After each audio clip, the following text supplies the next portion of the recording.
What do you make of the Conservative manifesto then? I mean, I kind of wish they would try a bit harder, to be honest. I mean, there's £71 billion of unfunded policy commitments over the course of the next Parliament. And then you look at the numbers, how they think they might pay for some of these things, and they've not even tried.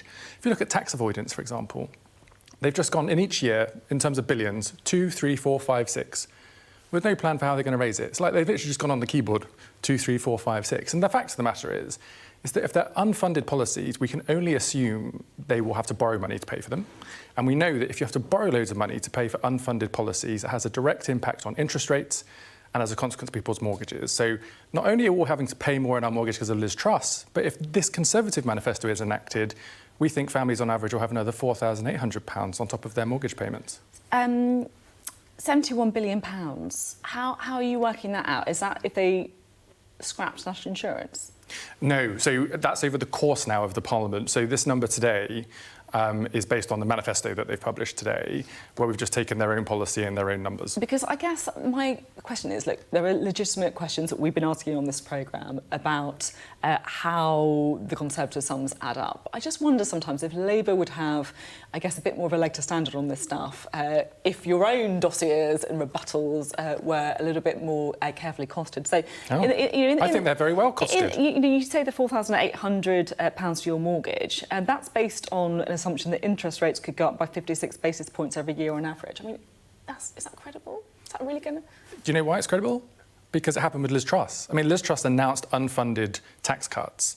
That sent the market spiralling, had a direct impact on interest rates, which led through to people's mortgage rates. But I'm not talking about this. I'm talking about what's going to happen from now going forward. You know, I mean, Ed Conway, for example, our kind of guru on all this stuff, he tweeted to say, in the interest of my sanity, is there any chance UK Labour and the Conservatives could stop with these ridiculous dossiers? I mean, he's got a point, hasn't he? Well, look, our manifesto is out on Thursday. Conservative Party manifesto today. All we've done today is look at the Conservatives' own policies and costings. And like I said, I kind of wish they tried a bit harder because it's making our job much easier to point out that they're not even setting out how they're going to pay for these things. I'd take another example.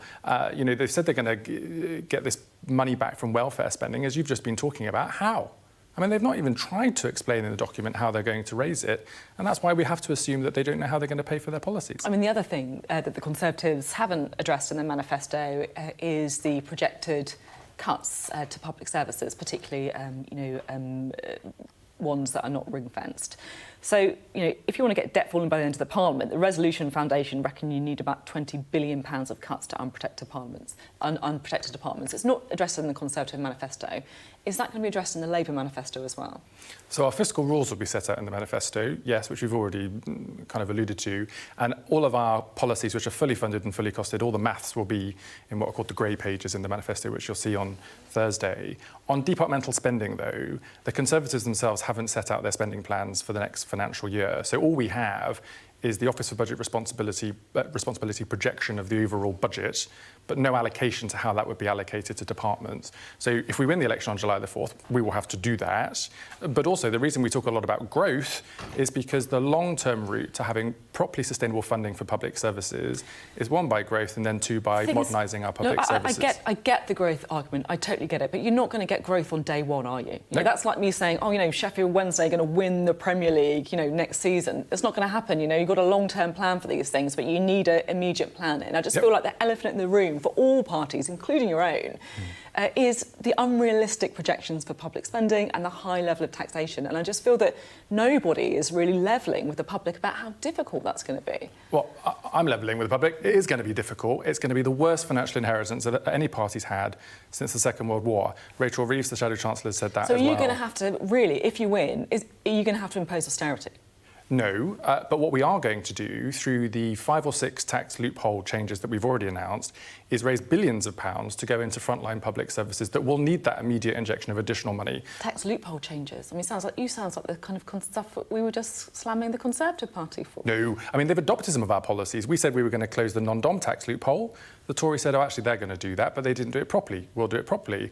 Private school VAT loophole. Private school's a private company. They will pay VAT going forward. It will fund 6,500 additional teachers in our state schools. Private equity bonuses. Look, this is small fry compared, and you and I know we're talking about the debt, but we're talking about the debt level. We're talking about the huge projected spending cuts to unprotected departments. you can't. VAT on private schools is not going to pay for everything. No, but the billions of pounds we will raise very quickly will pay for those frontline public service increases very quickly. And then you're right, we've got to do the work from day one on economic growth, but it will take some time for that to come through. But that is our absolute focus, because that's the sustainable route to sustainable financing for public services. Thank you very much for coming in the studio today. Thank you. Pleasure.